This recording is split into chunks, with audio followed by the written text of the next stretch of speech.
They say if you tell a lie big enough and repeat it often enough, one day it starts to feel like a truth. But what if I told you one of the biggest lies ever sold to us was not about war, was not about power, was not even about politics?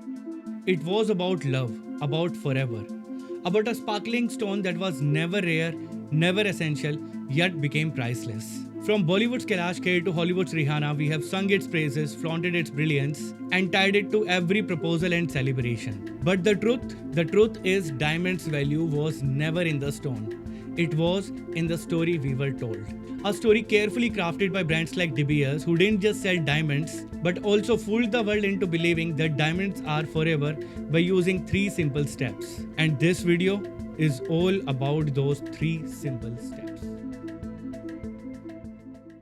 Our story starts in 1870 when a 17-year-old British boy named Cecil Rhodes arrives in Africa to work with his brother Herbert on a cotton farm. Cecil wasn't healthy. He was born with a weak heart and weak lungs. But he wasn't the kind to sit still. Quiet and observant, he spent his days watching, calculating, and dreaming of a life far beyond the cotton farm. Even with his fragile body, he worked harder than the most men. And soon the cotton farm started giving him some profits. But just as Cecil was finding his footing, something extraordinary happened. The first diamonds were discovered in Africa, and the news spread like wildfire. What was once just dusty farmland suddenly turned into a land of dream, greed, and fortune. Cecil watched it closely and asked himself, if I can make money out of cotton, then what fortune could diamonds bring? And with that thought, he left the farming behind. He purchased diamonds claims on the De Beers land, named after 2 Dutch brothers. Owning these claims gave him the right to dig and to search for the stones everyone in the world desired. But Cecil wasn't just digging the diamonds, he was thinking ahead. He knew the rainy season will make the mining difficult. So, through his contacts, he bought the water pump in advance. And then he spread a story that the pump was nearly impossible to get, even at a higher price. And when the rain came and miners were desperate, he rented out the same water pump at higher prices. And suddenly people saw him not just as a miner, but a visionary leader and entrepreneur. But don't be mistaken, behind this very image of a visionary, Cecil was ruthless. He paid miners next to nothing. Safety standards completely ignored. When other miners were losing money on replacing the injured workers, Cecil cut corner and pocketed the profits. He didn't just compete, he crushed. With his growing fortune, he started buying out rival mining operations. One by one, their claims fell into his hands. And soon he controlled the largest share on the De Beers side. And it was exactly at the same time he founded the company, De Beers. But there was a major challenge. New diamond deposits were discovered in Africa, and one thing became clear. Diamonds aren't rare. And if the world realizes this, their value and De Beers' profit would collapse. So how do you make people believe in something that isn't true? You control the story and you create an illusion. And Cecil was ready for it. He had a plan. In order to hide the truth from the people, he started hoarding all the African diamonds in the secret vault. And by stockpiling the supply, he created artificial scarcity. And slowly the world began to believe diamonds are rare, diamonds are priceless. This was step 1 in the formula: design the lie, and he had perfectly designed it. But diamonds were not his only ambition. Power too called his name. Using his wealth and influence, he stepped into politics, and soon Cecil Rhodes was elected as the Prime Minister of Cape Colony. By the time he was only 35, Cecil and his company De Beers commanded nearly 90% of the world's diamond supply. It was no longer a business, it was a complete monopoly. One of the most powerful empires ever built on a stone. But even kings are mortals. And while Rhodes' empire seemed unstoppable, his own life was already slipping away. In 1902, Cecil Rhodes died alone. No wife, no children. Rhodes was gone, but his empire lived on. De Beers still ruled the trade, guarding the illusion of scarcity. The lie Rhodes had designed. But a lie alone is not enough. It had to be sold. And soon, a new master would arise. Ernest Oppenheimer. With him, the story would move to step number 2, selling the lie. When Cecil died, De Beers was still ruling the diamond trade. But the empire was fragile. A new threat was arising. Not one, but two. First, too many diamond discoveries. New discoveries in Angola, Congo, and Russia flooded the market that was outside De Beers' control. Suddenly, the illusion of rarity was breaking. If everyone had diamonds, were they really special? And then came the Great Depression. People had no jobs, no savings. Food, rental, survival were their only priorities. Who would spend their hard-earned money on shiny stones? And De Beers faced a nightmare: oversupply, under demand. Two forces that could kill the business overnight. But this is exactly where Ernest Oppenheimer proved his genius. He came up with two bold realizations. First, he will not just control his own diamonds, but the world's diamond. And second, he will manufacture the demand. To control the world demand, he created an organization, CSO, Central Selling Organization, which meant all the world's diamond will be sold through CSO only. He told everyone, give your diamond to us, we will sell them for you, we will keep the price high and more profits. And those who disagreed were either went bankrupt or just disappeared. Through CSO, De Beers decided how many diamonds will be in the market and at what price they will be sold. With this system, they didn't just sell the diamond, they controlled the entire world trade of diamond and successfully created the illusion of rarity across the globe. Before Great Depression, in 1919, Americans were purchasing $84 million worth of diamond a year. But by 1930, this number crashed to $5 million only. De Beers had almost all the world's diamond, but no one to sell them to. And that was exactly the moment when Ernest Oppenheimer decided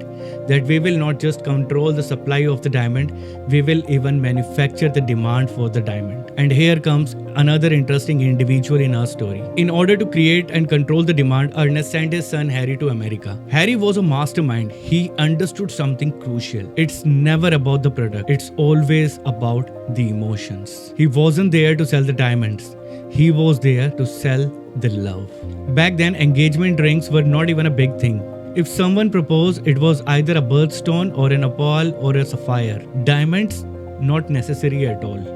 But Harry wanted to change that, and the goal was simple: make people believe that a diamond ring is the only acceptable way to propose someone. And to pull this off, he partnered with a powerful ad agency. What they created was not just a campaign. It was a complete revolution. Newspapers were filled with romantic diamond stories. Lecturers spoke in school, colleges, and churches. Hollywood started showing emotional diamond proposal scenes. And celebrities were accidentally spotted wearing random diamond rings. The point is, they were not selling a ring. They were manufacturing a tradition. They were creating a ritual. And then came 1953. Marilyn Monroe came into the big screen and sang, "Diamonds are a girl's best friend." That wasn't just a song, that was an anthem, wrapped in sparkle and delivered through stardom. Once they tied diamond to love, they went a step further, and they told how much love should cost you. First, spend 1 month's salary on a ring, then 2, and then 3. No fixed price, just personalized gilt scaled to your income. And when they noticed couples were picking cheaper stones, they created a new rule: proposal should always be a surprise. And that was when men shopped alone, guided by nothing but just ads, pressure, and personalized guilt. By the 1950s, De Beers had successfully sold the lie to the entire America. In America, diamonds were no longer optional, they were mandatory. A ring wasn't a jewelry anymore, it was a symbol of love. If you love someone, you have to give them a diamond ring.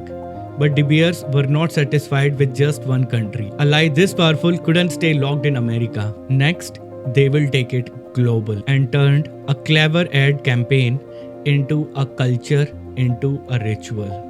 Till now, they were successful in designing the lie, selling the lie, and now the third steps come when they had normalized the lie. America was just the beginning. They had just convinced an entire country into believing something that was not true at all. Now, they set their sights to the entire world. De Beers took the same formula, same advertisement, same romantic propaganda, just translated it. In Europe, in Asia, in South America, the message was same. Diamond means love, diamond ring means proposal, and if you don't diamond ring, do you even love her? Take Japan for example. In 1966, only 1% of Japanese brides received a diamond ring. So what did De Beers do? They launched the same master plan. Romantic commercials, Hollywood scenes, celebrity endorsement, and even cultural lectures tailored to Japanese values. And it worked. By the 1990s, over 90% of the Japanese brides were receiving a diamond ring. A complete cultural transformation in just 30 years. But the diamonds were not the only gems on the block. There were opals, there were sapphires, and many other stones. When De Beers saw a threat, they created another lie. Opals bring bad luck. No signs, no proof, just simple storytelling. And once again, people believed it. In 1947, De Beers came with the most powerful slogans in the advertising history. A diamond is forever.